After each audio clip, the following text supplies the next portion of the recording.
이 미세먼지로부터 우리 건강을 어떻게 지킬 수 있을까요? 전문가와 함께 자세히 알아보겠습니다. 가천의대 길병원 호흡기내과의 정성환 교수가 전화로 연결돼 있습니다. 교수님 안녕하십니까?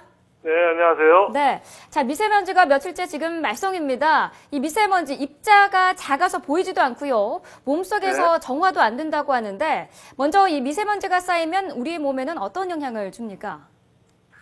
예, 이게 이제 미세먼지가 기도를 통해서 우선 이제 비염이라든지 기관지 쪽으로 가서 기관지염이라든지 천식이라든지 또는 만성폐쇄성 폐질환 같은 질환들을 더욱더 악화시킬 수 있는 요인이 되고요. 네.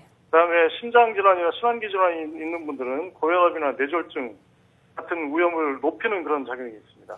그런 질병이 원래 없던 사람들도 미세먼지 오류에 노출되면 질병이 생길 수도 있습니까? 예, 이제 이런 기관지염 같은 거는 이제 잘 생길 수 있고요. 네. 이것이 이제 오랫동안 이게 노출이 되면 폐나 기관지가 점점 약해져서 이런 네. 천식이라든지 만성폐쇄성 폐질환이 생기는 그런 상황이 생길 수도 있겠습니다. 네. 자, 그렇다면 이미 몸속으로 들어온 미세먼지를 배출시킬 수 있는 방법은 없습니까? 제일 좋은 방법은 우선 충분한 수분을 섭취하는 게 제일 중요하겠습니다. 네. 그래서 충분한 수분 섭취가 되면 이게 이제 몸속에서 결국 씻겨내주는 그 작용이 있기 때문에 가장 네. 중요한 게 수분 섭취가 가장 중요한 factor가 되겠습니다. 그러면 하루에 물은 얼마 정도를 마셔야 될까요? 최소한도 이렇게 미세먼지가 많은 날은 1,500에서 2,000cc 이상 마시는 게 좋겠습니다. 네, 충분하게 그렇군요. 우리 몸속에 있는 그 미세먼지가 배출될 수 있습니다. 네. 자, 특히 미세먼지를 주의해야 할 분들이 있다면 누가 있을까요? 가장 중요한 분들은 이제 이미 이런 만성 질환, 이제 꼭 만성 호흡기 질환이나 순환기 질환이나 이제 심장 질환을 앓고 있는 분들이 가장 중요하겠고요. 네. 특히 이제 노약자나 또는 어린아이들, 또 임산부들 이런 분들이 특히 조심을 해야 될 부분이 상당히 많습니다. 그럼 이런 분들은 집 밖에 잠깐 나가는 것도 안 좋을까요? 그거는 큰 문제가 안 되는데요. 네. 이게 이제 장시간 나가서 몇 시간 이상 바깥에서 미세먼지에 오랫동안 노출되는 것이 문제가 되고요. 네. 잠깐 나가는 것은 큰 문제가 되지 않겠습니다. 네. 자, 그러면 이런 분들 말고 일반인의 경우에 미세먼지에 어느 정도는 노출되는 건 그래도 괜찮다. 뭐 예를 들어서 하루에 한두 시간은 괜찮다거나 뭐 이런 기준이 좀 필요할 것 같은데요. 네, 우선은 일단은 노출이 안 되는 게 중요합니다. 그리고 이제 어쩔 수 없이 이제 바깥 활동을 하셔야 되는 분들이 대부분이시잖아요. 네. 그런 분들은 꼭 바깥 활동하실 때 마스크 같은 걸 꼭 착용하시는 게 좋겠고요. 네. 그리고 어쩔 수 없이 이제 노출이 될 경우에 한두 시간 정도는 정상인들한테는 큰 문제가 되지는 않습니다. 네. 그렇지만은 이게 이제 한두 시간 이상 노출되면 역시 정상인들한테도 이제 문제가 조금씩 생길 수 있고 특히 노약자나 아까 말씀드린 그런 기존 만성질환 환자분들은 한두 시간이라도 이게 문제가 될 수 있는 것이 상당히 높기 때문에 네. 조심을 요하는 그런 부분이 되겠습니다. 네. 자, 이제는 이 미세먼지를 어느 정도는 뭐 일상에서 좀 안고 살아가야 한다는 느낌도 드는데 그렇다면 좀 현명하게 대처할 수 있는 방법도 있을까요? 네, 그러니까 이제 우선은 이제 우리 미세먼지 등급에 따라서 요즘에는 이제 미세먼지에 따른 예보가 나와 있습니다. 약간 네. 나쁨 이렇게 매우 나쁨 이런 게 이제 돼 있기 때문에 네.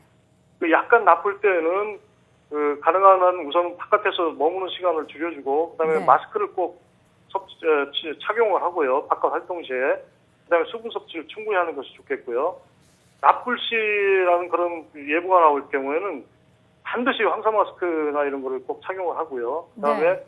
외부에서 활동하는 시간을 대폭 줄여야 됩니다. 네. 그리고 매우 나쁠 때는 가능한 한 외부 활동을 절대로 금하시는 게 좋겠고, 그다음에 마스크나 이런 거는 뭐 반드시 착용을 하시고요. 그다음에 실내에서 계실 때도 적절하게 실내 습도를 유지하는 55에서 60% 이상 실내 습도를 유지하는 그런 게 상당히 도움이 되겠습니다.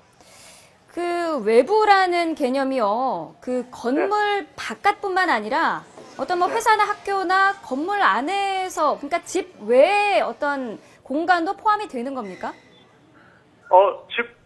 그렇지는 않습니다. 네. 바깥에 나가서 이제 뭐 회사라든지 네. 학교라든지 이런 데는 뭐 집하고 공간이 똑같다고 보시면 되겠습니다. 물론 네. 이제 회사나 학교 같은 데 이제 조금 이게 단위 공간 내에 네.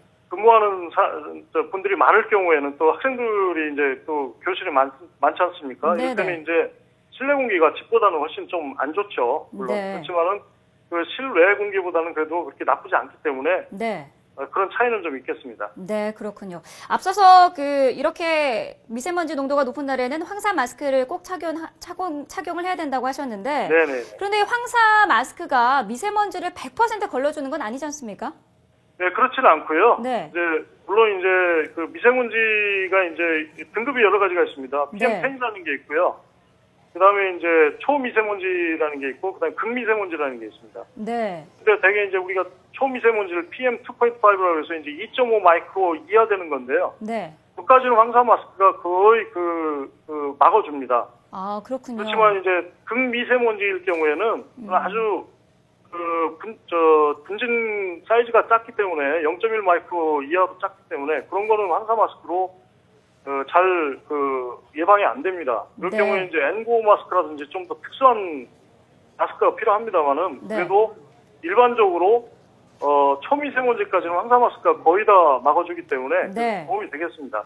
아직까지, 네. 네. 아직까지는 수도권의 초미세먼지 주의보기 때문에 그렇다면 황사 마스크를 착용을 한다면 거의 걸러지겠군요. 네, 그래도 많이 도움이 되겠습니다. 네. 그 마스크를 준비하지 못하신 분들, 이런 날 밖에 나가보면은 손수건이나 옷깃으로 코나 입을 막고 지나가는 분들도 계신데, 이런 방법은 효과가 있습니까?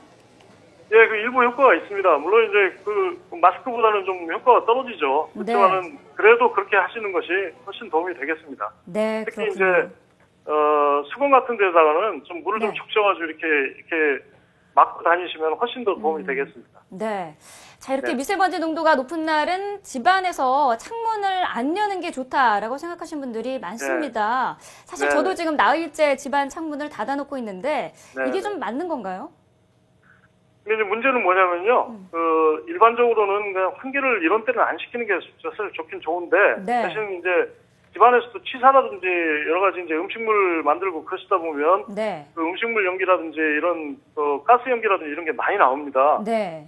그래서 실제로 우리 집안의 미세먼지 농도가 바깥보다 더 높은 경우도 상당히 있습니다. 아, 그래서 그렇군요. 실제로 이런 치사 활동이나 이런 거를 많이 하실 경우에는 반드시 그래도 아무리 바깥 공기 나쁘더라도 잠깐이라도 집안 환기를 시켜주는 것이 좋고요. 네. 대신 환기를 하신 다음에 바깥에서 미세먼지가 들어오지 않습니까? 네. 그러면 요거 대부분의 미세먼지가 중금속이 들어있기 때문에 이게 밑으로 떨어집니다. 네. 때문에 환기를 시킨 다음에 반드시 물걸레나 물수건 같은 걸로 이렇게 바닥을 다 청소해 주는 것이 도움이 되겠습니다. 네. 오늘도 지금 이 미세먼지 농도가 높아서 나쁨 단계인데 오늘 같은 네. 날도 그러면은 환기는 어느 정도 해주는 게 좋습니까? 예, 아까 말씀드린 대로 취사 활동이라든지, 네. 내부에서, 실내에서, 사시는 분들은, 그래도 환기를 해주시는 것이 좋습니다. 혹시 환기를 하기에 그나마 하루 중에 나은 시간대가 따로 있습니까?